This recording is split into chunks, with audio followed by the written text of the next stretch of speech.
We are live. It is Empire State of Baseball, episode number 72 on this Monday, January 22nd, 2024. Happy New Year. We're airing on Twitch, X, and YouTube. And as always, powered by StreamYard. And we are back. What's going on, gentlemen? Happy New Year. Corey Faz, I want to start with you. And by the way, I'm joined by Corey, Tom, and Joe as always. But Corey, I got a question right off the rip I got to ask you. Yes. Is it too late for me to keep wishing Happy New Year? Or do you have a set cutoff rate?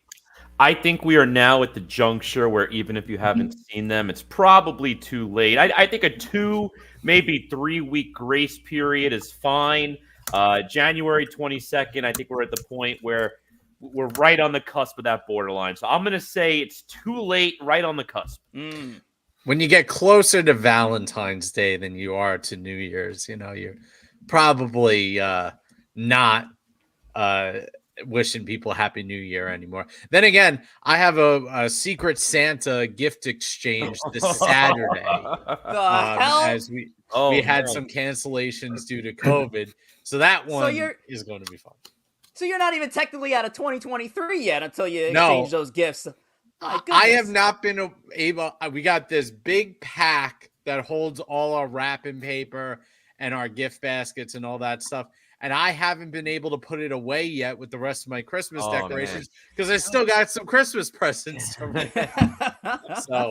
Well, Core Ryan here calls 3 days of Larry David rule from Curb Your Enthusiasm. Tom, are you with Core? What's your Happy New Year? I mean, listen, I'm a big Curb fan. Curb coming back in a few weeks. Very excited about it. And I think it's actually after January 7th. Larry said you cannot say Happy New Year anymore. So we are well past that date.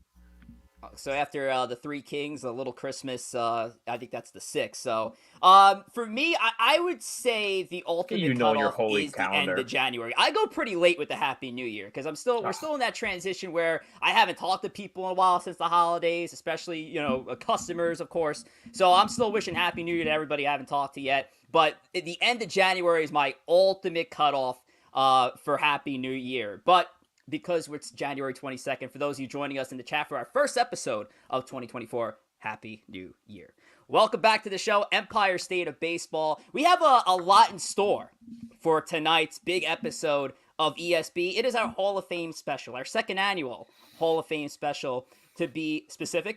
Last year, we collected a little over 30 ballots to induct Carlos Beltran in our simulated Hall of Fame. And obviously, in the reality, Beltran did not make the Hall of Fame. And so he's back on the ballot. But we're going to get into the results of the ESBBWAA as part of our big show for the off-season series National Baseball Hall of Fame special. And the rest of the lineup card here, we got the Empire Express. We're going to kick things off with some Yankee Met news. It's been a while since our last show. We haven't been on the air since, I think, shortly after Christmas.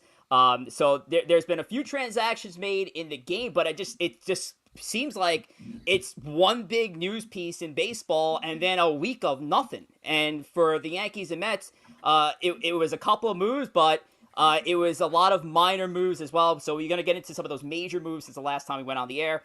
And then we have the National Baseball Hall of Fame. Tomorrow is the official election by the BBWAA. It's going to be revealed 6 o'clock p.m. tomorrow. We'll get into the nominees and who deserves to get in. Gary Sheffield on his final ballot is definitely going to be a topic for later tonight. And finally, we're going to get into our ballot, our ESBBWAA ballot. We received a ton of votes this time around, actually doubled our count of votes. So we want to thank all the voters for those submissions. But we're going to get into the results later on tonight to cap off our show. But we're going to start things off with the Empire Express. And for the Empire Express, let's start here with the Yanks here. The Yankees made a big move since our last show, Thomas, and it was Marcus Stroman. Marcus Stroman joins the Yankees rotation on a 2-year, $37 million deal. A lot of mixed reactions in Yankee universe. Thomas, what are your thoughts on Mr. Stroman joining the Yankees rotation? Marcus Stroman is a very talented pitcher who does come with a lot of baggage. He has burned some bridges in the past. He frankly burned the bridge with the Yankee years ago, and did repair that with Brian Cashman. So that's good to see. I think my ultimate takeaway from the Stroman move is, one, they got him for a good deal. If you look at the numbers, right? Like, he is a guy who was really good at the beginning of last year, did fall off towards the end of the year. But I think for as long as he stays happy and he doesn't get too off the rails, you're getting him at a great rate. And I think if signing a Blake Snell or bringing back a Jordan Montgomery put the Yankees in a financial position where, not that they couldn't offer Juan Soto a contract next year, but it would hamper some of it. They wouldn't be able to offer him as much. I'm okay with Marcus Stroman ultimately then, because if that gives them that flexibility, that maybe committing an extra $100 million to Montgomery or Snell wouldn't have let you do. So that's where I land with it. Hopefully he stays happy. He seems like he signed here. He wanted to be here. I don't know. We'll see. He said it is a team-friendly deal, $37 million. That's 18.5 across those 2 seasons. He has a vesting option, which is completely on him. And it seems like for the Yankees, when they came off the Yamamoto miss, it looks like their plan B was, let's distribute the AAV we were going to offer this one pitcher and distribute that among multiple players that can help us. And thus far, Stroman at 18.5. They brought in Luke Weaver on a cheap $2 million deal. So that seems what the Yankees' collective plan B was here. And, the thing with Stroman, obviously the biggest thing, and I'm sure Joe and Corey are going to really touch on it, considering he was a Met for 2 years, is that social media presence. And it is the topic of conversation with Mr. Stroman. I'm personally not a fan of it, and it's something that, listen, this is a guy coming over and playing for a team that he supposedly grew up as a fan of. So to me, this is his test to prove that, is he just going to sell another team on a bill of goods and do what he's done in previous years with other teams on social media, or is he going to lock in and pitch? Joe, what are your thoughts on Marcus Stroman joining the New York Yankees? Yeah, I mean, the Mets and Yankees have done some weird things where usually Mets and Yankees avoid each other's I don't want to say rejects, but they avoid each other's leftovers for the most part. That is not true. The Mets have signed so many. Well, no, Curtis Granderson, it wasn't really a leftover. He was replaced by Ellsbury, who the Yankees thought were better. But as far as like guys who are supposed to be stars and mainstays on the team coming over to the new team, that's very rare. And the Mets have done it. They turned around and signed Harrison Bader and Luis Severino this offseason. The Yankees have signed Marcus Stroman, who the Mets didn't even speak to after he left because they had such a bad experience with him. Listen, when you get Stroman on the mound, he's a gamer. We know that. He can pitch. He does a good job. He gets a lot of ground balls. He needs a good defense behind him. He is a Gold Glover. He is literally like having a fifth infielder on that field for you. So he is a very useful, he's got some talent pitcher. But the warning is, when things go wrong, Stroman has a tendency to lash out. Well, and it's particularly directed in towards the media, and it's particularly directed towards the fan. Those things do not mix well in the Bronx. They never have. And the Mets are that testing ground. And you saw the Mets ship guys like Stroman, and they shipped Javi Baez out because they caused trouble with both the fans, the media, and the things surrounding them. So yes, if Stroman comes out, has a good April, a lot of fans are going to get behind him. If Stroman comes out and struggles the first few weeks, and all of a sudden the Yankee fans are booing him, and he's lashing out at the Yankee fans, and we're getting into this tick for tack thing, it's going to be a long 2 years in the Bronx, because the Yankees and the Yankee fans aren't going to put up with that. That's not their style. The social media part of it is going to be interesting, because you know who also was a very vocal social media guy a couple of years ago, and that was Josh Donaldson. Josh Donaldson signed with the Yankees. He didn't tweet during the season, and he tweeted a lot during the season before. And I think that very much is a Yankees directive. I think they do tell their players, which I don't agree that they should be doing this to players, but they think they do tell them, like, listen, you're not using social media for that. You're not doing this kind of stuff. Now, is Stroman too much of a wild horse to be tamed? I know Donaldson seemed like he would have been.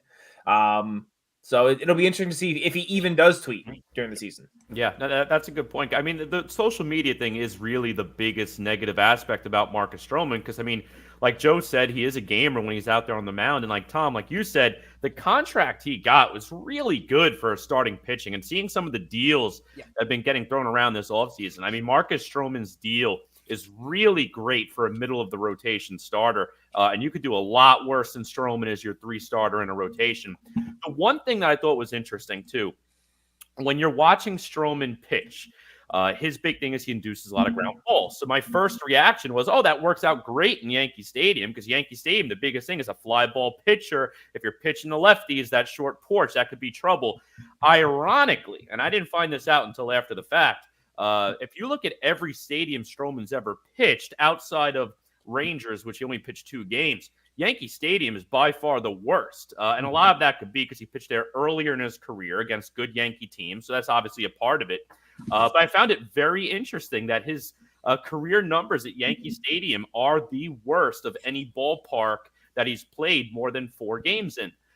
Very interesting. But again, I'm going to take that with a grain of salt.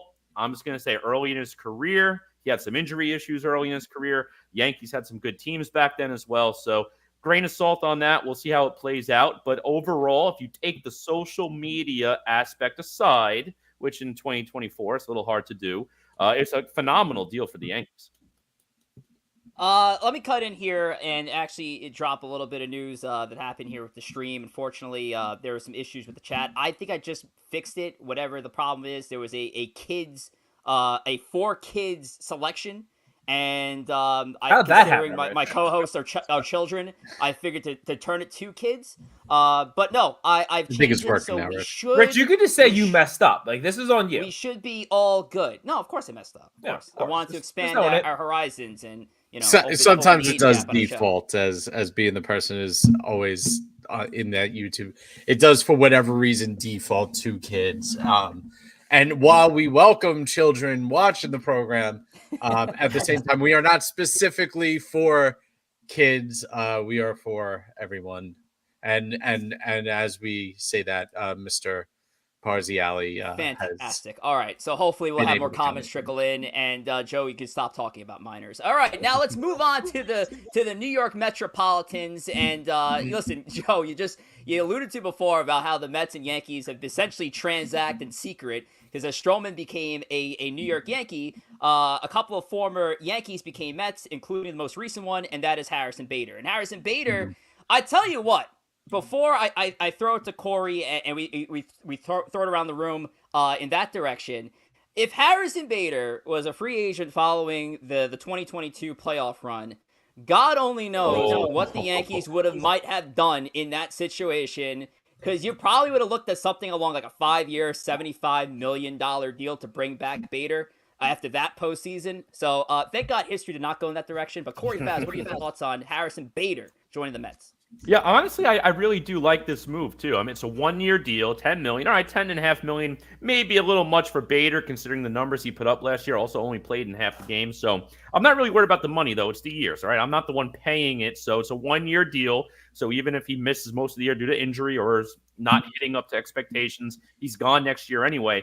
But one thing David Stern said early in the year when he had his first press conference is he really wanted to focus on run prevention, which is not only pitching, but he really wanted to emphasize defense. So Harrison Bader, there's no doubt he is a very good defender when he's actually healthy on the field. So this is going to shift Nimmo most likely to left field more days than not. I do think Nimmo gets some playing time in in center field when Bader has some off days, but Bader will be the primary center fielder. So your outfield defense is a lot better with that alignment, Nimmo and left, Bader in center field. So that's great. We're also not expecting Bader to be a top of the order bat. We're not expecting him to hit leadoff, get 40 steals, 275 average. This is a guy you're going to slot him most likely 8th or 9th in the lineup. I personally love the idea of hitting him 9th. You get that little speed towards the bottom of the order, maybe draw a walk, steal second base. Now, all of a sudden, if he was leading off, you got a guy on second base, Nimmo coming up top of the order. So I personally love this on a 1-year deal. I'm not worried about the $10.5 million if it's slightly overpaid. So I'm definitely cool with this transaction. I like it. Yeah, I think the important thing with Harrison Bader is how you utilize him. And I think the problem that he had with the Yankees felt that he was a starting caliber center fielder, and his defense definitely warrants the fact that he's a starting caliber center fielder, but he cannot hit like that and perform on a daily basis. I think the Mets very much are picturing Bader as a guy who's going to play 3-4 innings maybe every day, but I don't think he is going to play the field. He's going to be in the field every day, but I don't think he's going to necessarily be in the starting lineup every day. I think the Mets approach here is they got a guy like Marte who's starting to get older and break down with his legs. Nimmo had a couple leg injuries late last year. They have a question mark still in left field that could be anywhere from DJ Stewart to Drew Gilbert to Jeff McNeil on some days. So I think the plan for Bader is to start 2 or 3 days a week. But more importantly, Bader is going to be that guy who comes in the 7th or 8th inning and replaces a Marte defensively and shifts Nimmo over to one of the corners and gives Marte that reprieve, or gives Nimmo that reprieve where they might be able to keep those two guys more healthy with Bader's presence. And I think that's what the Mets plan and envision in this role.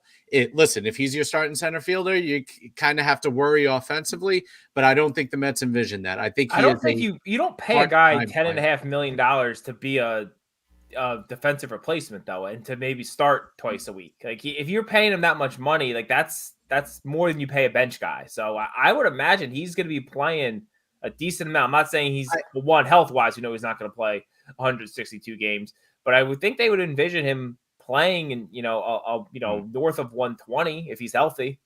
I think you're going to see. I think the thing is you're going to see him in every single day, one way or another.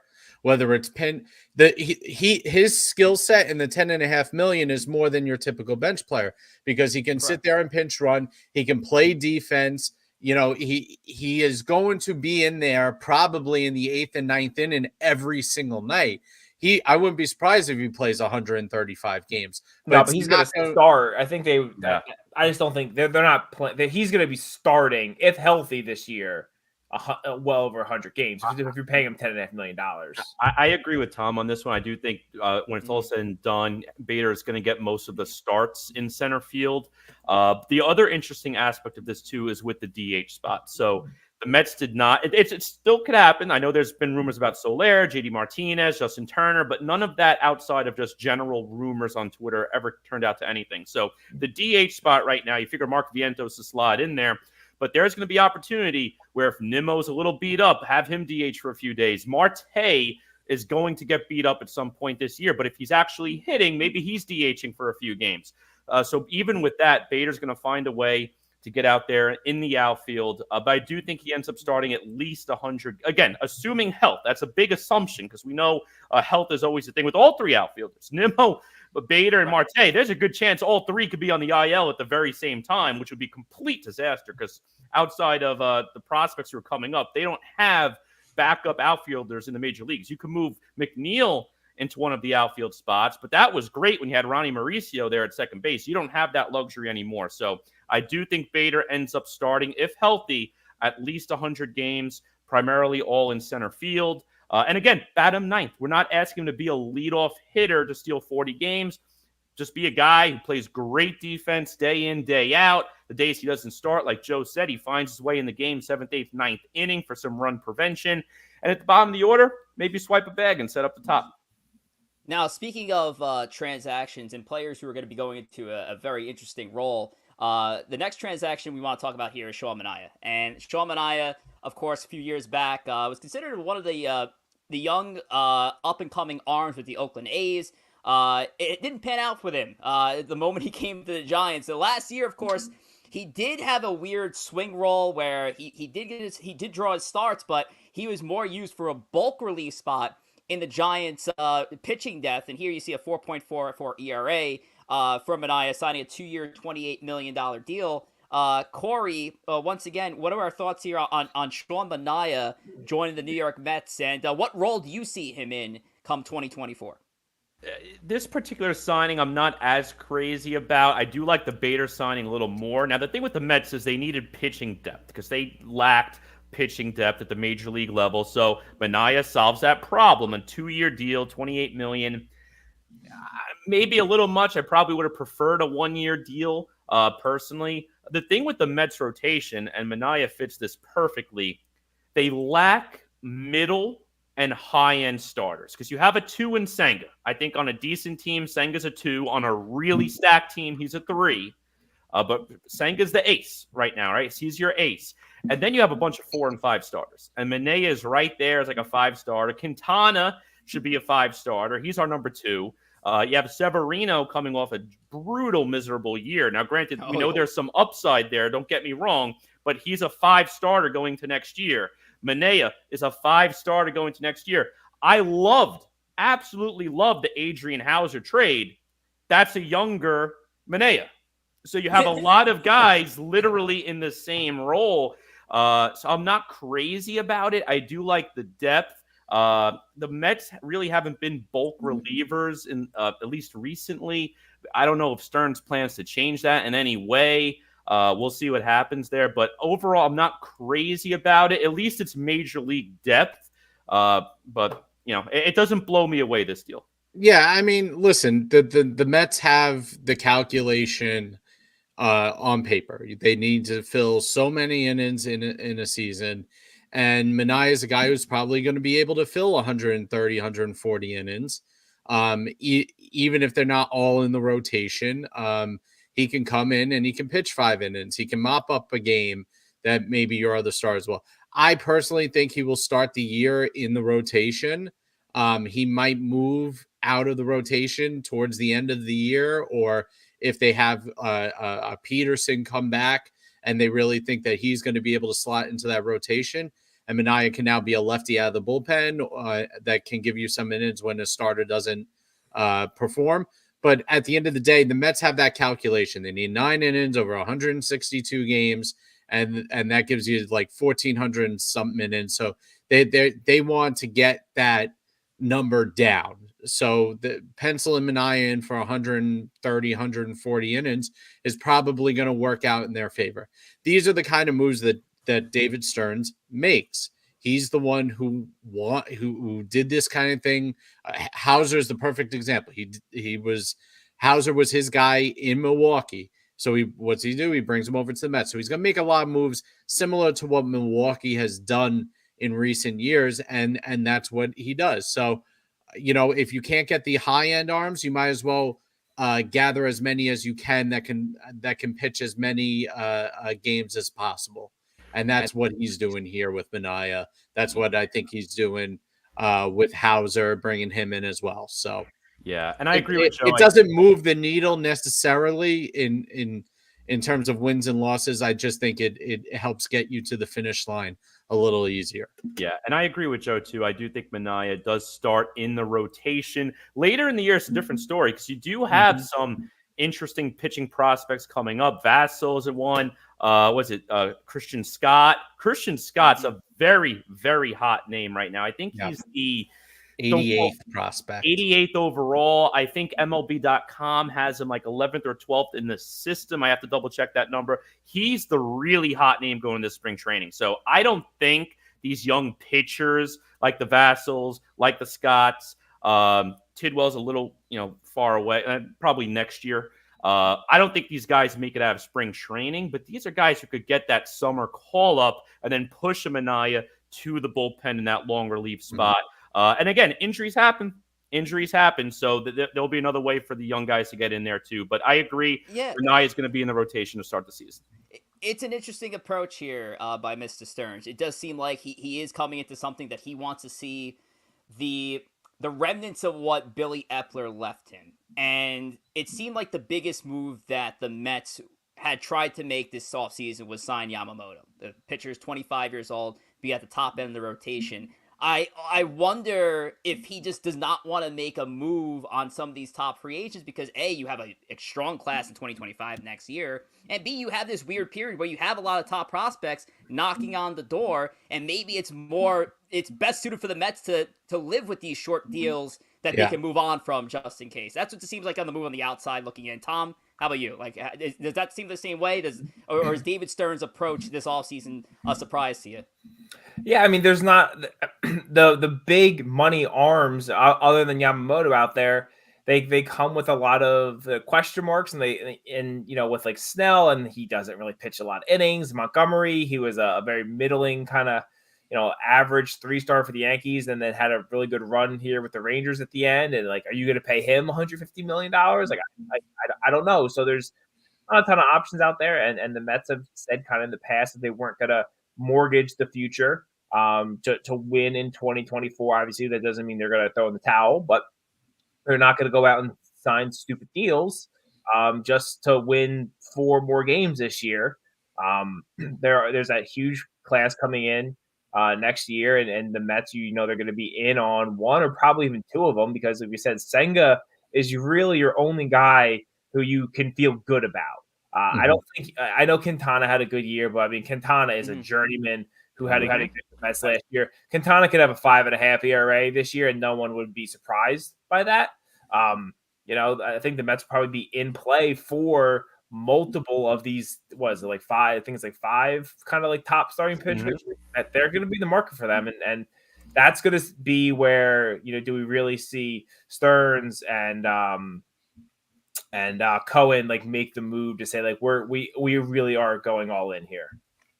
Yeah, and I think they're leaving 2 positions positionally open. I think Acuna, I think Gilbert will be up by mid-year. He's starting the year in AAA. I think Acuna is also going to start the year in AAA.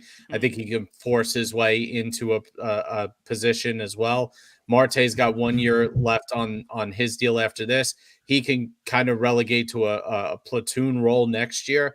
And listen, I mean, they're going to be in on the big free agent starting pitchers. I think it's Burns and a couple others. Wheeler, Max Fried. It's a heavy class. Yeah, so they're going to be in on those guys, and they're going to be in on Soto, and they're going to be they're hitting that soft reset. I know Tom doesn't want to hear it, but Soto's going to free agency. He's technically going to free agency, but 100%. He's going to know. He's going to know. You don't want to be reminded. And I think with Scherzer coming off the books, Verlander will only have 1 year left. The Mets have a chance now to almost reset that luxury tax going into next season while having the money to get 2 big acquisitions, both in the field and the pitcher rotation, and fill out the rest of their roster as guys like Marte and Quintana age out with young, low-priced rookies and young players like Gilbert, Acuna, Scott, a couple of these others. So I think that's what the Met game plan is. They're not going to go after a Bellinger. They're not going to go after a Snell. They're not going to go after somebody who's not going to bring that top-level performance and is kind of going to be in that middle section. They want either the top-end talent of the free agent pool, or they want to keep the boat afloat for the young kids to come in and fill the roles in, and then supplement that with those stars. And I bet you a guy like Burns, a guy like Wheeler will probably pique their interest on the pitch. And obviously, I think Soto is going to be several teams interested in him. Oh, yep. And it's going to be a tale of 2 different seasons for the Mets, depending on how soon we're going to see some of these prospects and then what desired free agents they might go after in the future. Alrighty, Corey, let's talk about the live stream. Obviously, we have a few of us over on the YouTube chat. We want to thank you guys so much for joining us on YouTube. But Corey Fabs, take it away. Yeah, so if you want to go ahead and follow us, again, we have 3 apps, YouTube, Twitch, and X. Those are the 3. We started with Twitch, but I really want to give a shout out to YouTube as well. There was one episode that Rich and our good buddy Matt, who you know him as the Chooch, he does his segment during the season for us. They did a funny holiday show, and it was great to listen to. I listened on the YouTube app as opposed to Twitch. Normally I go on Twitch, and again, Twitch, great app. I listened on YouTube. I loved it. I thought it was nice and clean. I think it's more user-friendly, and every single person has it on their phone. I mean, the average person does not have Twitch. The average person always has YouTube on their phone. So definitely give us a follow and subscribe on all of those apps, but particularly YouTube. It's great. Go ahead, click that like button, and join us on all those apps.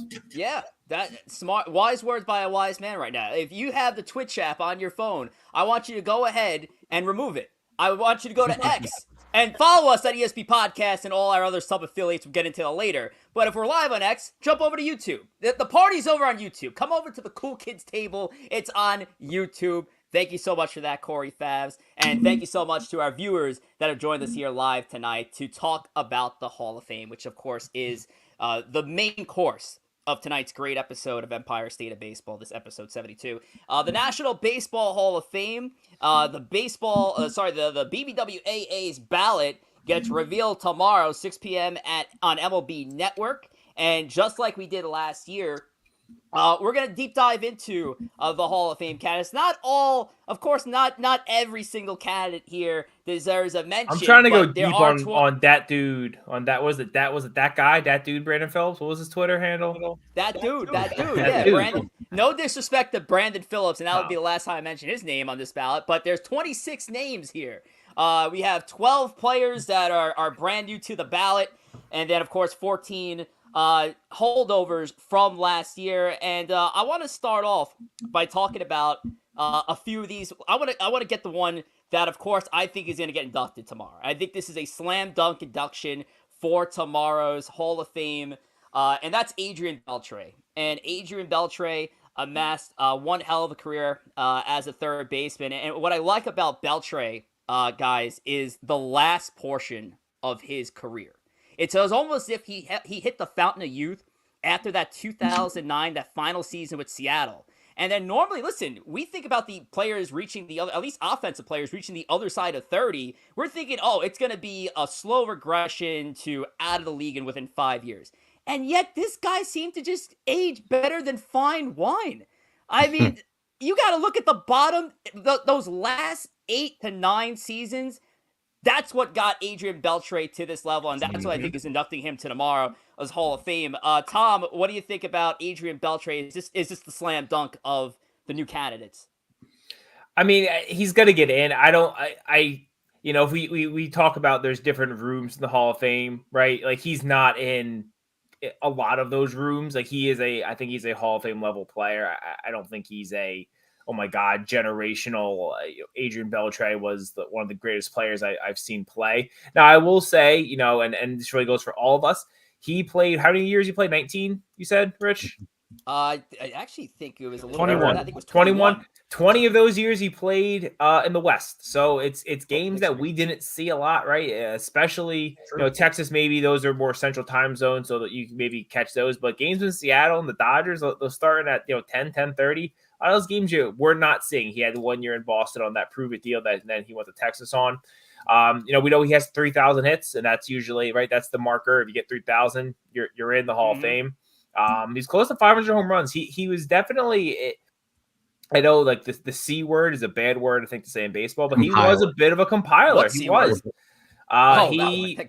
Yeah. He's a compiler. We were a kid show about a half hour ago.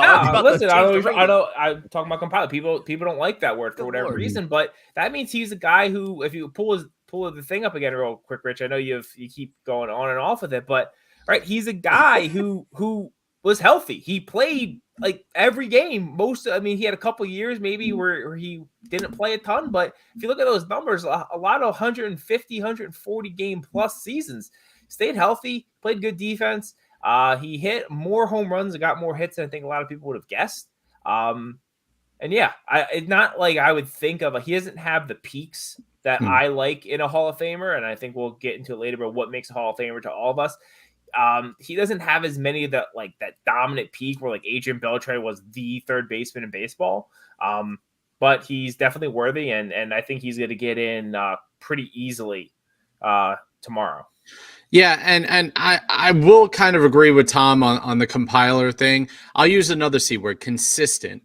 As much as Tom goes with there's not those great peaks. There's a couple of years of great peaks, but there's also no valleys with him. No. He is an old school style Hall of Famer that we don't see very often anymore. He's a guy that has 3,000 hits. He played 20 something years.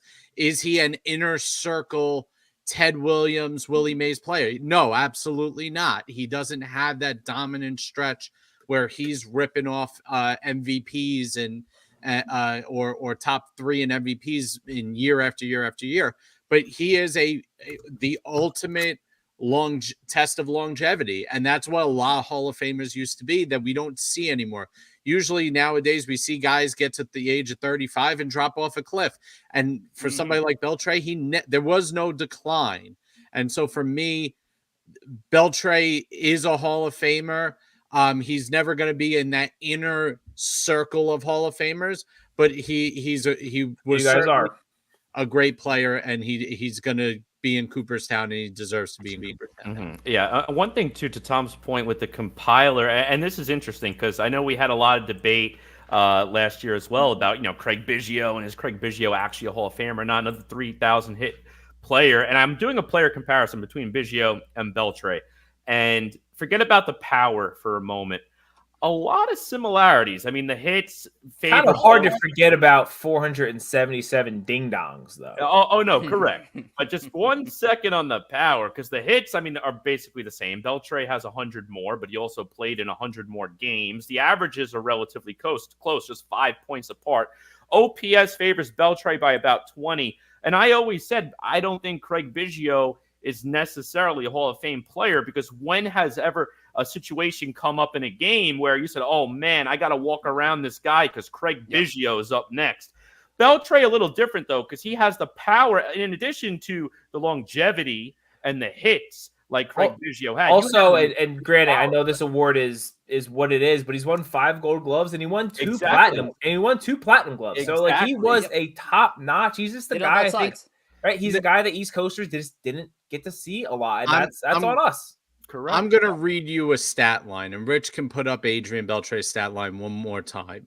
I'm going to read you a stat line of a player, and you guys are going to tell me who it reminds you of.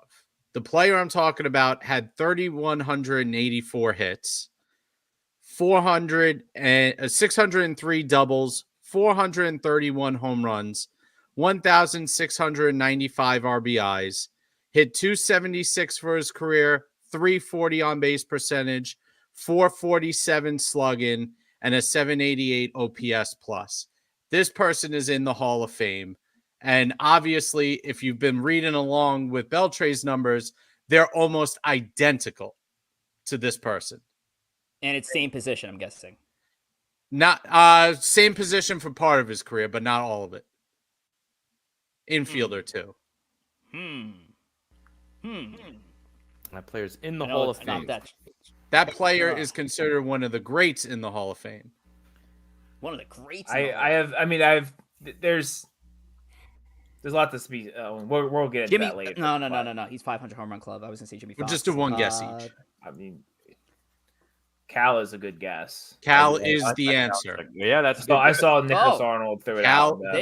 Good guess, Nick Arnold in the chat. Oh, yes. Cal Ripken Jr. is the answer. The stats are almost identical. Mm-hmm. And again, it's a different kind of player. And Cal obviously has a couple MVPs. He's got a couple Gold Gloves. He played shortstop, and he was an Iron Man. But it's a very similar comp to him. And I think what's important though is Cal played shortstop in a time when shortstops didn't hit at all. And if you look at when, I think really important things when we talk about Hall of Famers is not just comparing. You got to compare to like the position at the time that you played and the era that you played. And when Cal Ripken retired, he was basically like he was like a top 2 or 3 probably in every offensive category for shortstops. Shortstops now, we get our Carlos Correas, we get our Corey Seagers, we get these guys who hit 40 home runs regularly. That just wasn't a thing when Cal was playing. So that's a big part. And but it is good to note that he is in that kind of that club. Mm-hmm. Yep. So Beltre is in a class of year one notables that includes Joe Mauer, Chase Utley, David Wright. I had a whole thing for David Wright, but I know we're a little pressed here for time. Listen, the David Wright situation is unfortunate. Is this somebody I see fall off the ballot completely? Probably not, and hopefully not. So we can have this conversation about David Wright next year. I don't know about you, Corey or Joe, if you want quick thoughts on David Wright. Injuries. David is a great all-time Met. His career was essentially robbed from him due to injury, due to this critical back injury. And listen, he's not the first. He's not going to be the last. There's how many players that have gotten their career short. Dustin Pedroia is another one who it's the Mets Don Mattingly. Don Mattingly. It is the same thing with the back. He nailed it. Absolutely. Nailed it. You know, for Mattingly had higher highs, but yeah. For those 7 years from that 05 to about that 2012 season, Wright is as good as any third baseman in history. I mean, those 10 years. I'd be curious if we don't have the ability to do it easily. I'd be curious to compare those 7 years to Beltre for those 7 years, considering it's the same position. I think that would be an interesting comparison. I mean, and you can look at the batting average, OPS, and slugging percentage are all better than Beltre's. And again, you know, it's a shame. You see those bottom 3, 4 years where his power was sapped from him and everything. All-time great Met, Hall of very good, should have been in the Hall of Fame, but he's going to fall short just because he's 2 or 3 years short of really getting himself into a position where it was not debatable. Exactly. He'll be a Met Hall of Famer. Number 5 will likely be retired in 10, 15 years, but he's not an MLB Hall of Famer, unfortunately, due to an injury-shortened career. I got a couple other players I want to highlight here, and we'll stay on the position of third base since we already ran through the first 2. Tom wasn't here for our last Hall of Fame show, and of course, I would be remiss to not at least give a nod to his favorite baseball player of all time who is still on the ballot, and that is, of course, Alex Rodriguez. A-Rod, I mean, you look at the numbers and you're like, damn, look at that career stat line, 295 batting average, 4 homers short of 700. Why would this man not be in the Hall of Fame? And that's for the casual fan who obviously doesn't know the pertinent details. But Thomas, should Alex Rodriguez be one day inducted into Cooperstown? Is David Ortiz in the Hall of Fame? He is. Okay, then A-Rod should be in the Hall of Fame. If we are putting guys who took steroids in the Hall of Fame, A-Rod should be in the Hall of Fame. Manny Ramirez should be in the Hall of Fame. Barry Bonds should be in the Hall of Fame. Roger Clemens should be all in the Fame. Unless you want to kick out David Ortiz, and those guys should be in. The tricky thing when you're doing the Hall of Fame, you have to compare to who's in, and once you lower the bar, and a lot of times you talk about lowering the bar in terms of stats. There's some guys that have been brought up, on Twitter a lot of like, well, so and so's in, so that's why these other guys are in. But if you've lowered the bar where you put guys who were on the Mitchell Report in the Hall of Fame, then yeah, A-Rod should be in. A-Rod is the best offensive third baseman of all time. I mean, it's tough because you really should play. He really is a shortstop, but you got switched with it. He's one of the 10 best offensive players who's ever lived in 2 positions. Yeah. So it's for A-Rod. It's not a numbers thing. I mean, and listen, we'll get into our ballots. You'll see. For me, there was a change. I had the policy that players who have been suspended should not be in the Hall of Fame. I've changed that this year. Maybe next year I'll change it back as I think about it more. But I think we have now opened the floodgates, and to discriminate against one while champion the other is wrong in my opinion. We're cherry picking, and the Hall of Fame shouldn't be about cherry picking things that happened off the field and what our own moral standard. I'll be honest, we had a good call for Nicholas Arnold before, and he had, he says in the chat here, Barry Bonds get in before A-Rod, or the writers are trolling themselves. If we talk about on the field accomplishments, A-Rod is in that inner circle with Barry Bonds and Roger Clemens. Sure. He is. Yep. I mean, Barry Bonds does have more MVPs and he has more home runs, but I mean, you can count on one hand people hit more home runs than A-Rod has. He is on the field that level guy. If you're building the ultimate team with every player available, both Alex Rodriguez and Barry Bonds are on the team. I mean, I agree. Bonds is starting in left field and A-Rod is starting at shortstop. That's just the facts. Yeah, it's undebatable. It's just the problem with the steroids has muddled this whole thing up, and it's made a mess of it. Yep. And I want to bring up an interesting stat too. And again, I'm not the biggest WAR guy. I know a lot of people like it, a lot of people hate it. I'm not the biggest WAR fan, but This is a very interesting stat, too, with A-Rod. And we could talk about A-Rod and Beltre. Two guys, I mean, A-Rod split between short and third, but two third basemen. And you want to talk about differences in stats. JPOS, all right? That's the average Hall of Famers' best 7 years of WAR. Again, I don't know how they get to this number. What the hell is that? I know, JPOS. It's on Baseball Reference. Yeah, it's basically like your best 7 years. Yeah, like, you know, like we were talking before, like Hall of Famers should have a peak, and it's like, well, what was your actual peak? Correct. So when you look at the average peak at third base, all right, it's 55 and a fraction. It's like 55.4. Beltre, his JAWS is 71.1. So he's about, 15, 16 points above the average. A-Rod's at 90. He's 30 above. And you look at the WAR 7. Again, that's your 7 best years of your career, 64.3 versus Beltre, 48. I mean, there's absolutely no doubt about it. A-Rod is a Hall of Famer, one of the best to play the game in history. Beltre, Hall of Famer, in my opinion. Phenomenal player. Would love to have him on my team. I would not say Adrian Beltre is one of the best to ever play the game. A-Rod is. The only debate with him is the steroid piece. I know we'll get more into that a little later. But if you put that aside, there is an absolute no doubt he would be a first bout Hall of Famer without the steroid drama around it.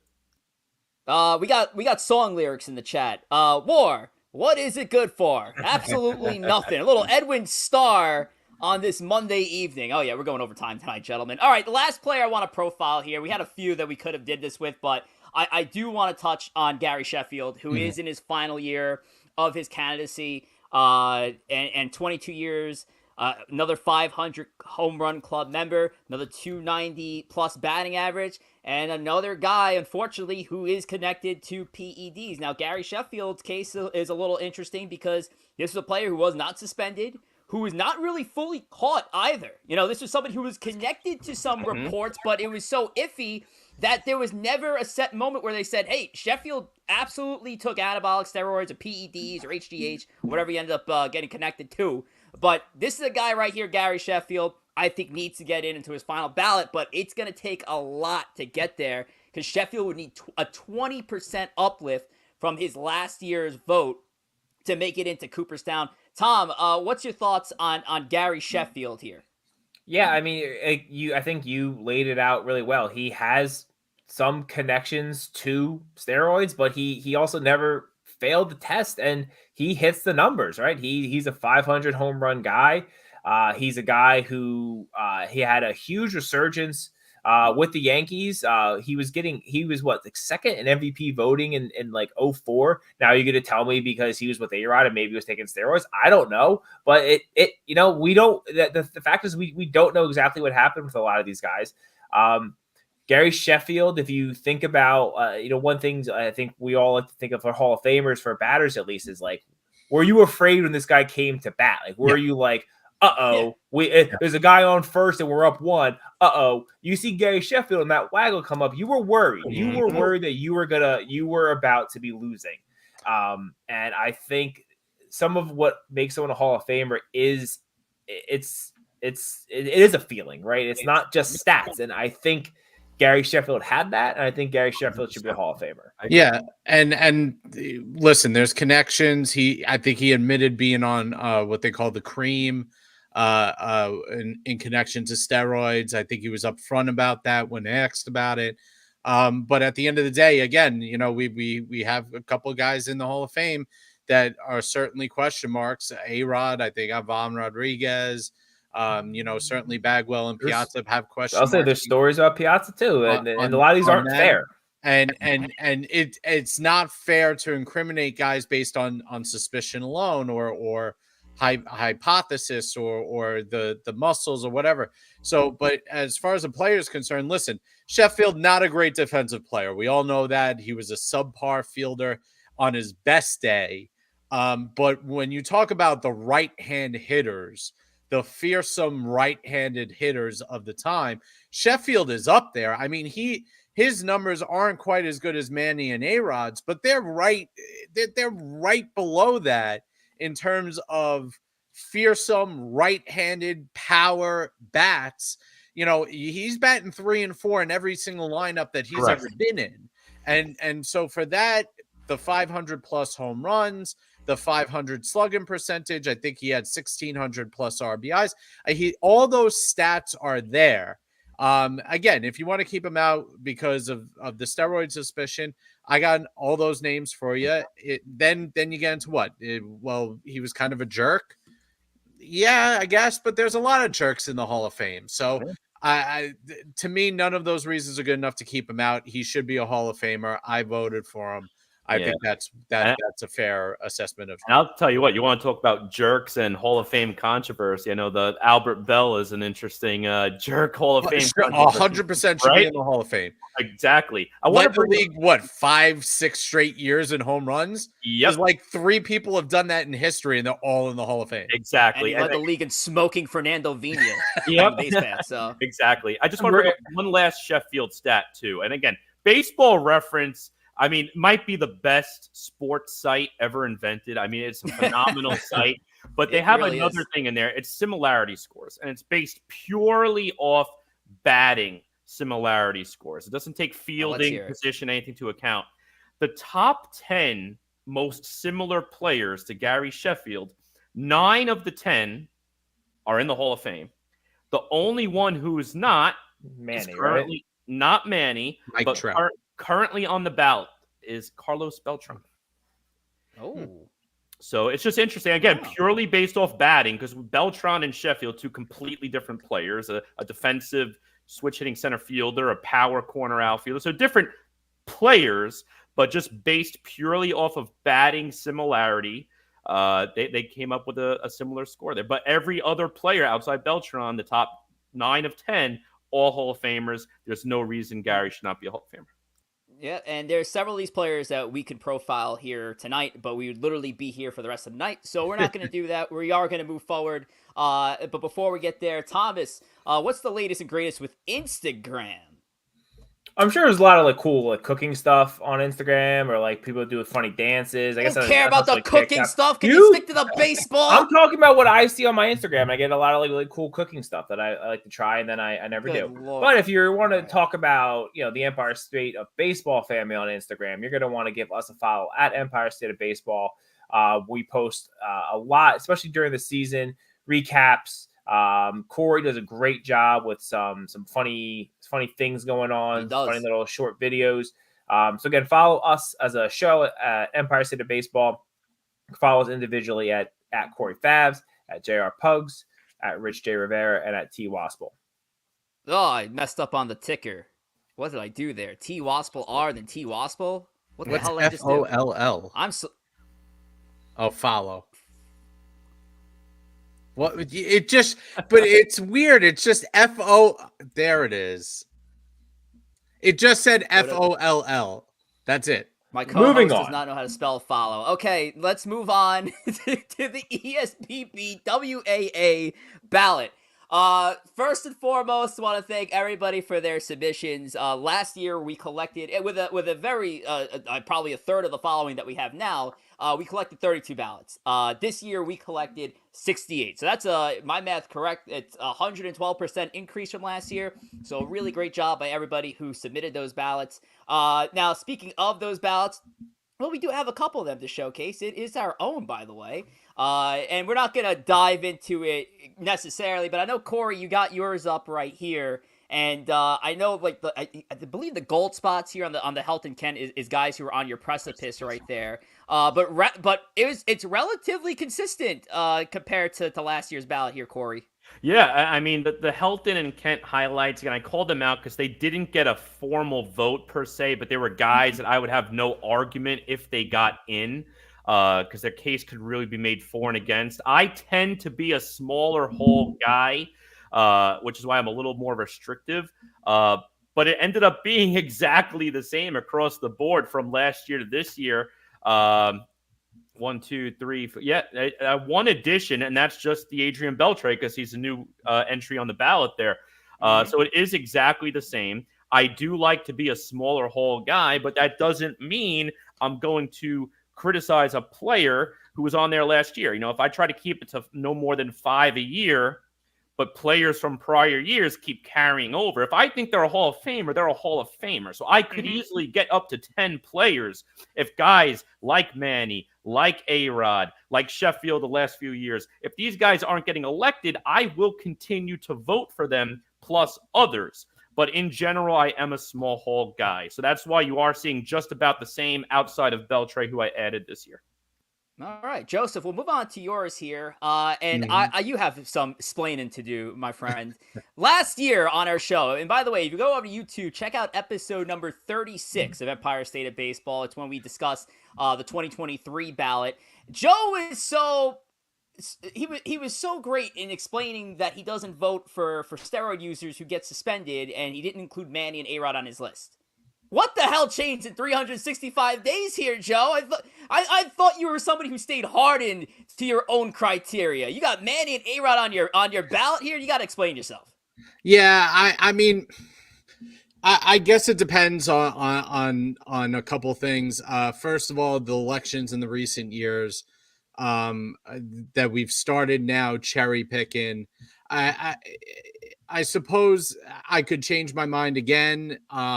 And say that the hard fast. Just say you're a fraud, Joe. Just say, hey, my name is Joe Puglisi and I'm a fraud.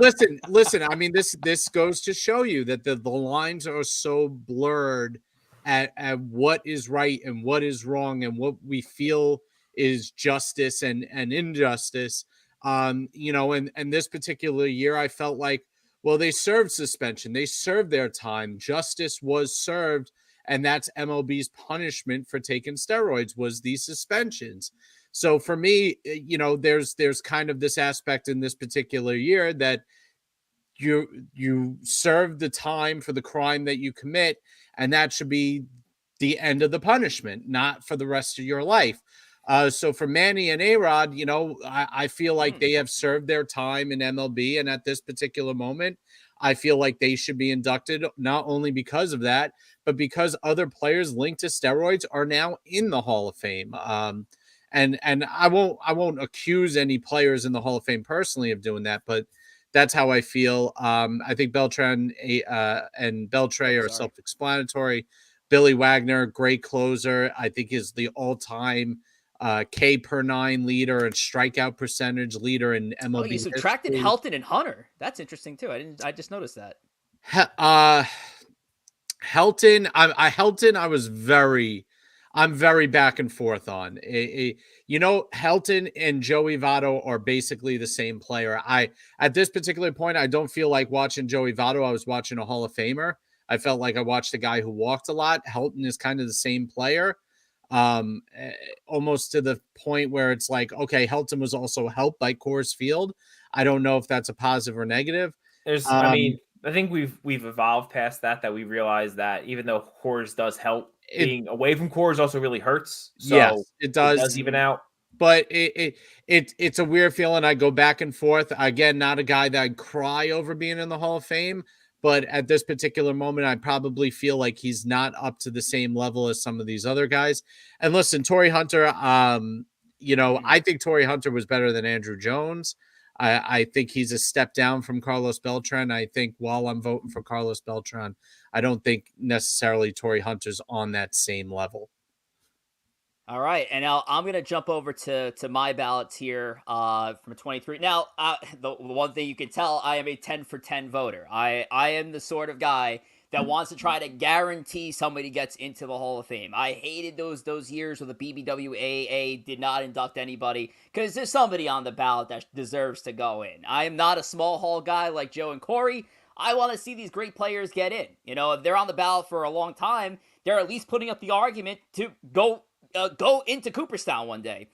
So for me, I subtracted Bobby Abreu from this equation. We had two new inductees, two new nominees join the list here in Beltre and Maurer that I think deserve an induction one day. Obviously, I think one is going to get one a lot sooner than the other. For Abreu, I think I just threw up a sympathy vote. I grew up a Bobby Abreu fan. Loved everything he does, but deep dive into it, he's not a Hall of Famer. You look at the numbers. All right. I also subtracted Jimmy Rollins. Clearly have something against the Philadelphia Phillies. When you look at Jimmy Rollins, his thing, yeah, he had an MVP in one season, but he didn't have those periods of dominance as a shortstop. And yeah, he was fine defensively, but in a time where the shortstop position was so deep, Rollins seemed to not be in that top 3 to 5 conversation at all at one period of time. So I took Rollins out here. I actually ended up inducting Hunter and Jones in mine. Those two guys have very similar lines when you look at it. Torrey Hunter, dominant in the field, and also he was great at the bat as well. And Andrew Jones, I'm looking at those first 10 years of his career, and yes, the bottom fell out once he hit a Los Angeles and gained a little weight. But Jones's first half of his career was unprecedented, and that's my ballot right there. So Tom, we'll throw one over to you for your ballot here, and it looks like you kept it rather consistent yourself. You had the same list of players, but let's talk about your ballot here, Tom. What do you got? Yeah, I mean, I'm the one guy on the show with any, I guess, ounce of integrity that if I say someone's a Hall of Famer, I stick with it. So hang on a second. Corey Favs just had literally the same ballot from before. Are you kidding me? Well, I mean, Corey Favs is another man of integrity, and really, I guess Joe and Rich are just the real frauds of this show. So yeah, I kept Beltran, I kept Helton. Andrew Jones, I think, is one of the most special people we've ever seen play defensively in our lifetimes in center field. The way he played center field was unbelievable. And then you put 400 some home runs on top of that. Andrew Jones, in my mind, is absolutely a Hall of Famer. Man and A-Rod, again, once we put in steroid users, then those guys are in. Wagner, looks like I didn't put Sheffield in last time, but I have added him here. Again, I think he deserves to be in. We've talked enough about Beltran and Beltran. I guess the one guy I'll highlight here is Joe Mauer. Joe Mauer is a guy who did have a peak, and he did it. Again, it's important, I think, to look at the position. Now, granted, I know towards the end of his career, he played some first and DH, but a lot of catchers do that. If you look up how, how good he was his peak was playing catcher, how good his offense was from the catcher position. It's some of the best at a time that really we've ever seen. And I do think he should be a Hall of Famer. I'm kind of surprised he doesn't seem like he's getting as many votes, but if we probably can track it. I know there's Twitter accounts that track it. He seems like a guy who will get in eventually. He's just not going to get in on his first ballot.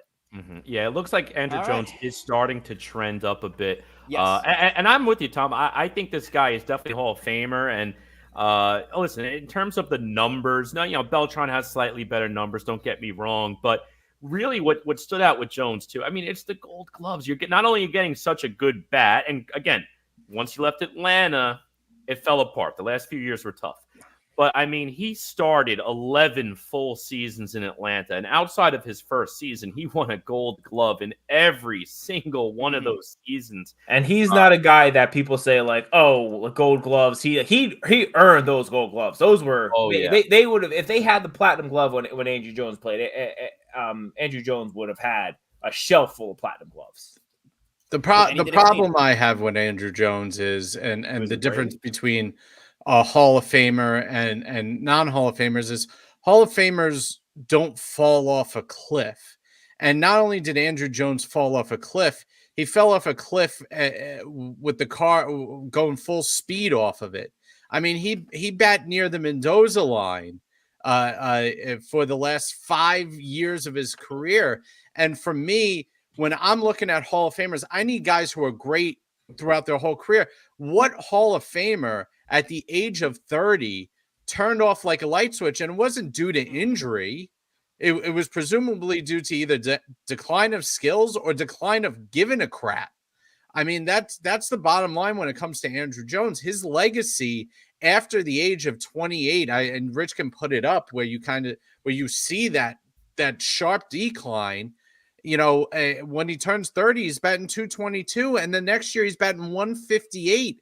What Hall of Famer in history has fallen off a cliff like that? So for me, how many of those guys were the best defensive center fielder for a decade? He played one of the hardest defensive positions, a position that does. I understand that. And he was the best at it, and he had 400 some home runs. we can look at Ken Griffey Jr. and talk about his injuries and at the age of 30 how he wasn't the same player. But Ken Griffey Jr.'s numbers at the age of 30 are 3-4 times the efficiency of Andrew Jones, and but that's Ken Griffey Jr. again, and Ken Griffey Jr. a lot of his later career was hurt because of injury. If it wasn't for that, he would be one of those he'd be one of those absolute inner circle Hall of Fame guys. Andrew Jones isn't. I think Andrew Jones is in the Beltray class where he's a Hall of Famer. He deserves to be in, but he's not. He's not going to be on this all time team. He's not at that level. It doesn't mean he's not a Hall of Famer though. Yep. And now with that said, I think it is time that we get to the results here of the ESBBWAA ballot. And once again, we want to thank all our voters for it, 68 in total. Excuse me? What? Oh, thank you very much. Appreciate it. All right. So I didn't know if I was going to get the ballot in time, but I did get it just now. Thank you so much. Don't know your name. We'll Oh no! Oh, come on, Rich. The suspense continues. Oh, the best thing is I know because I did I was the Ernst & Young for the Oscars. I did the compiling. I know who we elected to the Hall of Fame, and I know who didn't elect to the Hall of Fame. Talk about your all-time suspense moment. We'll steal some of Rich's thunder here. He's kind of alluded to. All right. Well, the guy who just gave me this kicked my Wi-Fi router. Sorry about that, folks. Alrighty. All right, let's get into it. Pars, that's mean. Should have made this a kids rated show. Don't put that up on the screen. No, we're not. No, we're an adults show now. Okay. Alrighty, here we go, ladies and gentlemen. I would love to have my co-host that envelope. Thomas, jeez. On behalf of my co-host of Empire State of Baseball, it is my honor to announce the results of the 2024 ESBBWAA Hall of Fame election. First of all, I'd like to thank our very own Tom Waspel for certifying all the ballots, making sure they're all clean and dandy. Thank you very much for that, Tom. And I want to thank all the voting members of the ESBBWAA for their participation in this year's ballot. And this year's ballot did feature 26 candidates, including 12 newcomers, joining 14 holdovers from the 2023 ballot. And tonight, we are pleased to announce the addition of 2 new members to the National Baseball Hall of Fame that will be honored besides Jim Leyland, Joe Castiglione, and Jerry Fraley at the induction ceremony in Cooperstown. The first of our 2 newest inductees played in 21 seasons in Major League Baseball. Rich, just get to it, my guy. Jesus. He is a member. You clearly weren't here for the show last year, Thomas. Jeez. No, I wasn't. He is a member of the 3,000 hit club. And finished his career with a .286 batting average. This player was a 4-time All-Star, 5-time Gold Glove Award winner, and 4-time Silver Slugger. And Thomas, you why do you have to ruin it, man? I was get to the good part here. He is one of the greatest Dominican-born players of all time. Adrian Beltre, welcome to Cooperstown. Let's give it up to Adrian Beltre. I'm the only one giving it up for Adrian Beltre, who is a member of our Simulated Fake Hall of Fame. But of course, we are not done. So let's get into the second Hall of Famer. And our second and final inductee slugged 434 home runs, collected over 1,200 RBIs over his 17-year career. He was an NL Hank Aaron Award winner, 5-time All-Star, and a 10-time Gold Glove Award winner. Whoa, he did Curacao, be proud. Your son, Andrew Jones, is now a Hall of Famer. Welcome to Cooperstown. Oh, 75%. He did it. Andrew Jones. He did it. I got a lot of votes. Rich, Joe, Corey all did a great job of compiling votes. We got a lot on Twitter as well. Rich sent me a vote. We closed ballots today at noon. He sent me one, I think, at 11:50. And that last vote is what got Andrew Jones into our Hall of Fame. He was just under, and then he made it in on the number. Wow. All right. So before I have the full results, and I don't want to get into it just yet. I do want to talk about these two players right here, and I guess we'll start with the most controversial one. Listen, I think we covered Adrian Beltre enough, where we know, like, hey, this is a guy who's probably going to get inducted tomorrow. So I don't know how far we want to go into Beltre, but Andrew Jones definitely want to talk about here. 75% of the vote, as Tom just mentioned, just got in. Joe, I saw you shake your head. I didn't see you clap, so you're not happy about this. Yeah, I think we covered it a little bit. I just think the decline was too sharp and too extreme. I actually don't think he was the best center fielder on the ballot, considering the entirety of his career. I think Carlos Beltran should absolutely. And now we lost Joe this time, didn't we? Did we lose Joe this time? Oh no, he's good. He's back. Thank God. I think Carlos Beltran is the better overall player, and I think he deserved the election before Andrew Jones. I'm curious to see what percentage he got in our vote. Yeah, we'll see what happens. And we'll pull it up. Yeah. So Corey Favs, I know you were surprised too. You threw it out there. He got in. Andrew Jones, a Hall of Famer. I know you are knocking on the you're waving the flag of Andrew Jones getting into Cooperstown, so this has got to make you happy. Oh, I'm happy. I think he earned it. Again, yeah, the drop off at the end of his career, but I would rather induct a guy who was pure dominating for majority of his career than a compiler like Craig Biggio, for example. And Andrew Jones, I mean, this is the guy, again, it goes into the argument we had earlier. For most of his career, you have a guy on first and you're up a run, you're scared when Andrew Jones is coming to the plate. And in Atlanta, a lot of times it was Chipper and Andrew back to back. It was such a dynamic duo over there. The Gold Gloves, I think, for me, are really what put it over the top. I mean, 10 straight Gold Gloves. I was like close to leaving him off the ballot, and I slept on it for a day, and I was like, you know what? It's the 10 Gold Gloves that do it. Same thing with absolutely. Because the offensive numbers are very good, and but no, it's not even just great defensive play. It is, all worldly defensive play from Andrew Jones that gets him into the Hall of Fame. Exactly. He was such a great player. And I think that's part of the reason why I kept Helton out. And I'll just explain why. It's like they're both of them were right on the cusp for me. But Helton, I mean, he had 3 Gold Gloves, but Andrew, I mean, 10 in a row. I mean, that's a big difference. 3 to 10. In a row. Oh, in a row. So I'm happy he got in. I'm surprised Beltran didn't. I know he was our one electee last year, so we'll see where he ended up on the final results. I do think Beltran is the more worthy of the two, but both of them, I think, are Hall of Famers. See, the funny part is with Beltre and Jones going in together, you're talking about the tale of two different careers, how they started and how they ended up. Where Jones got off to such this blazing hot start and tailed off, as Joe sketched it out, after he hit the age of 30. Where Beltre probably, besides the one season he had with the Dodgers, doesn't really have that great offensive career with Los Angeles and Seattle. It's only when he turned it on in Boston when he hit 30. So really, you saw two guys going completely two different trajectories to start and end their career. I almost wonder, and this is a plausible question here for everybody here, if Andrew Jones would have gotten off to the slow start that he finished his career with, if he would have went off his final 10 years of his career, does this conversation change, Joe? I mean, I think it's how slow are we talking? I mean, he was batting one season. Flip his numbers. Flip his first half and his second half of his career. Because he probably goes off at the age of 25 and finishes throughout his 30s. But at the end of the day, it's the fact that the decline seemed to be because of not keeping up with his conditioning and not, basically, I hate to say it, giving a crap.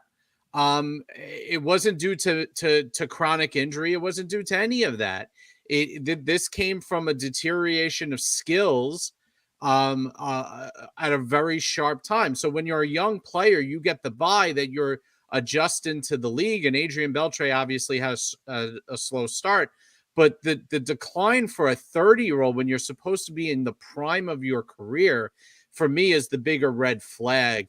And yeah, you're probably right. If the situation was reversed and he had 2 or 3 more years, I'd probably say you're right.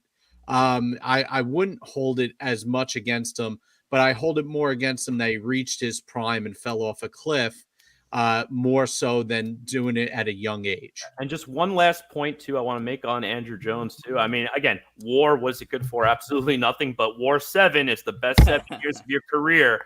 Andrew Jones is higher than Carlos Beltran, higher than Manny Ramirez, higher than Joe Mauer, higher than Gary Sheffield. A lot of these guys got a lot of votes, especially from us.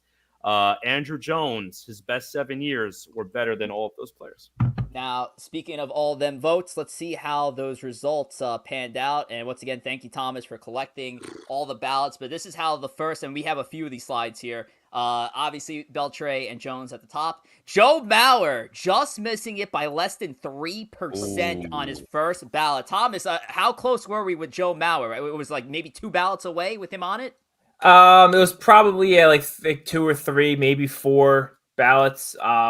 Yeah, he was someone that was, now granted, like the order the ballots came in doesn't really matter, but as I was tracking it, for a while he was further down. He was in the 60s, and then towards the end he kind of caught fire with the last round of ballots that I got sent, and I got him close, but ultimately not there. Again, I think he's someone who'll eventually get in, just not quite there yet. Yep, and as we move forward, actually, I do want to make a point on somebody who was here on the first slide. Yeah, Gary Sheffield's out of the ballot, 61.8%, but Carlos Beltran, who we did elect in last year's ballot, comes down to 67.6%. So, I know, Joe, listen, we didn't really get to touch on Beltran that much earlier, but what do you think, outside of maybe just the amount of votes we just had this year, but what do you think changed here with the voters with Beltran not getting elected this year? Yeah, I think maybe people kind of just forget about Beltran sometimes. I think a lot of what's gone on in recent years with the sign stealing gate and him getting fired from the Mets manager without going a game, I think a lot of people have kind of just, like, all right, Carlos Beltran, he was a great player. But listen, I mean, Carlos Beltran has, more hits, more doubles, more home runs, more RBIs, a higher batting average, OPS, on base percentage than Andrew Jones does. I mean, this is a great player, and he was a switch hitter. I mean, this is one of the great switch hitters of all time. I mean, him, Chipper Jones, they're up there. I mean, obviously, I think Mickey Mantle was a switch hitter, right? Pretty and good. He's obviously pretty good the one. Standard. Pretty damn good one of switch hitters, I would assume, in history. But I mean, the Beltran is up there, and he was a center fielder. He played superb defense. He's got 3 Gold Gloves. I think he is the more complete player. He didn't have a decline in the same way Andrew Jones did, and he certainly had his fair share of leg injuries. He tore his ACL when he was with the Mets. So I don't understand why he fell off. He, to me, is more worthy of induction than Andrew Jones. So that's my opinion on it as well. And LOL to the person who voted for Brandon Ford. Yeah, I think with Beltran, too, I ultimately think he gets into the Hall of Fame, but I think he's going to be one of those guys who lingers on the ballot for a while. And when he gets in, it's going to be just on the cusp. And I think as we continue to do these ESB ballots year after year, I think we're going to see a very similar trend where he's right on the cusp every year. I could see next year he's back in. The year after that, he's back out. Because he's a guy who's right there on the cusp. So I think we're going to see him flip-flop a little bit. I could definitely see him back in there next year. I'm actually a little shocked, too, that Manny Ramirez only got 50% of the votes. And again, I know with him, there's the whole steroid drama, too. But again, we went into the steroid guys before, A-Rob, Manny. So I actually looked into that a little further, Corey, which I found interesting is, right, Manny Ramirez and A-Rod are both statistically Hall of Famers, right? They're slam dunks. If there wasn't steroid stuff, they would have been first ballot. 90% plus. A-Rod probably, frankly, should be like 100% if it wasn't steroids involved in it. Hall of Fame vote. A-Rod did get a higher percentage than Manny, which some you can explain because we have Yankee fans and there are Yankee fans that like him, but there's also a lot of Yankee fans that hate him, and there's a lot of Met fans that don't like him. So there's that. What I found interesting is 72% of A-Rod voters also voted for Manny, which you would assume that number should be higher. For the Manny side of things, again, he had less people vote for him. 89% of Manny voters voted for A-Rod. Okay. And I just don't understand, unless you're a Yankee fan, you just hated Manny Ramirez because he was, such a terror, or because he actually failed a drug test, and A-Rod never actually did fail a drug test. But those guys, you would think if you vote for one, you got to vote for the other. That they are, A-Rod is a better player than Manny, but Manny is, if you talk about scary, he was the most terrifying hitter. I think maybe other than David Ortiz that I've ever had to, sweat out games. Yeah, that's a good point. I think the fan bias does play, probably is the main factor in that role. Because again, we didn't have just Mets and Yankee fans vote, but the majority were probably fans of one of the two. So I do think a little bit of fan bias played a role there. A-Rod definitely the better player. Manny, like you said, Tom, just behind him. The last note Manny I want also to pull up had 2 here. suspensions. He did. And the last note I want to pull up here, because we had the benefit of doing this last year, so I wanted to see what the comparison was from last year's ballot to this year's ballot to see where the percentage increased and dropped off. And I got to tell you what, the faithful came out for Gary Sheffield, folks. Sorry, not Gary Sheffield. Andrew Jones. I meant Andrew Jones. 31.2% increase in votes for Andrew Jones year over year. Pretty incredible stuff. And poor Mark Burley was at 18.8 last year. Got dropped all the way off the ballot at 2.9%. So listen, I don't know who you sent some of these ballots to last year, but if Mark Burley got almost 20% of them last year, those people, we should disqualify them for voting in the future. I'm just gonna say Burley is a good pitcher. You'd want him on your team any day of the week, but he's not a Hall of Famer. You know what Mark Burley is? Mark Burley is the ideal number 3 starter.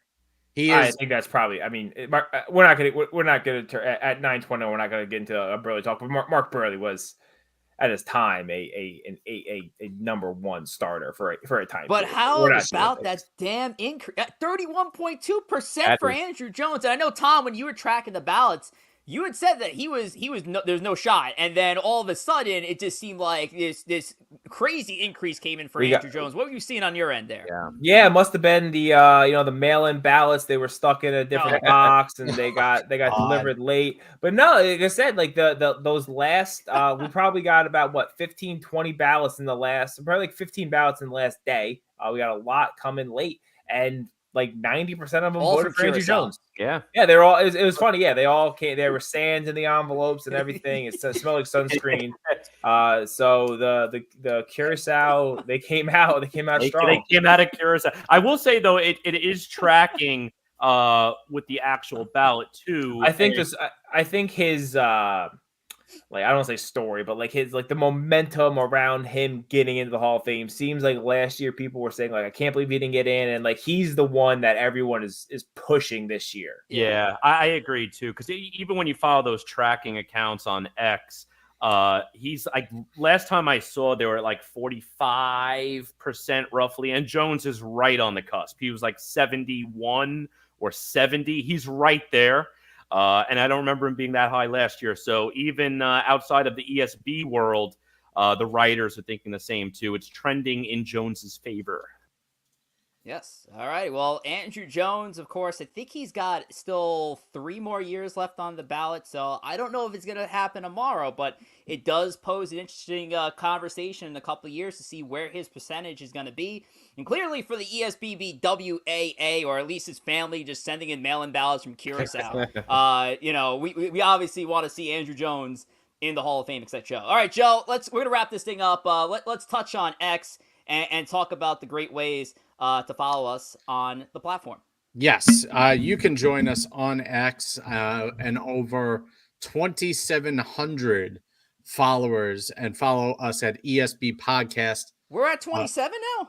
We are on 2,700 followers. Oh, look at that. 27 million followers? That's 2,700. You can follow our other accounts too, at ESBNYM for the Mets and at ESBNYY for the Yankees. You can get more personalized Met and Yankee chat from those accounts. Rich and Tom obviously run the Yankee account. Myself and Corey run the Met account. You get our more honest opinions, our more brutal opinions, our more controversial opinions on there, while the ESB account kind of manages the interaction between the two like a judge overseeing a court. You can follow Corey at G Gory, myself at JR Pugs, Rich at Rich J Rivera, and Tom at T Waspel, all on X as well. And give us a follow and interact with us daily. Did we go over time? I think we did. All right. Let's just try to wrap this up quick. Episode number 73, and that's with an asterisk because you never know, there's going to be another emergency episode, is going to be on Monday, February the 12th at 8 p.m. Eastern Time. We're going to be introducing a New York baseball draft segment. Now, we don't have all the details yet, and we don't have the time to really get into it, so stay tuned with us on social medias, and we'll give you all the rules and layouts of what the New York baseball draft involves, but it's going to be the four of us in a free-for-all draft, all-time players. We'll get more into that in a couple weeks' time. But I want to send the thank you train around. I want to change it up. The next time we have a show, there's going to be a Super Bowl winner, so I want to take it around the room. I want to hear your thank you, and I want to hear your Super Bowl prediction, starting with Tom. What do you got? I mean, I don't know why we need to ask for a Super Bowl prediction. If you follow that's not a good one to put up. They're all on here. Anyway, yeah, I'm just going to be sweating out the Ravens for the next couple weeks. Very happy Lamar got it done last week. Ravens are the best team in football when they play to their level, and they proved that this season. And if they play to their level the next two games they play, they will be Super Bowl champions. Doesn't mean that there will be, but yeah, I guess I'll take Ravens over the Niners and cry on that Monday episode when it doesn't happen. Shout out to all the boys for being there. Football season is almost over. That means football Sundays with the boys and the fantasy and all that stuff is coming to an end. But as far as my Super Bowl prediction, I am all in on the Lions. It's about time Detroit gets the championship. They deserve it. Their fans deserve it. They've built this team right. And I hope the Lions are Super Bowl champions. I am rooting hard for them. I'm rooting hard for them this Sunday too. Yeah, and listen, I would love the Lions. That would be a great story, but I think it's going to be the winner of the Ravens-Chiefs game that wins it all. I actually, unfortunately, Tom, I think it's going to be the Chiefs until Mahomes loses that game. Listen, I hear you. Yep, but we'll see what happens. I'm going to go Chiefs. And again, just a shout out, thank you to everyone who participated in the Hall of Fame brackets. It was a very fun segment, very fun show, and looking forward to the draft next show because it will be, as Joe said, we're ending fantasy football season, but we're very close to starting fantasy baseball. Yes, we are. I'm right there with you, Corey. Tom, I'll throw some luck towards the Baltimore Ravens, hopefully. I got the Ravens winning the Super Bowl over the Detroit Lions. I think it's going to be a hell of a game. Birdland, rise up. And anything to get Taylor Swift off my television screen would be most recommended. Sorry, Swifties. All right, folks. We'll see you here in about less than a month. That sounds about right. All right, now. Take care.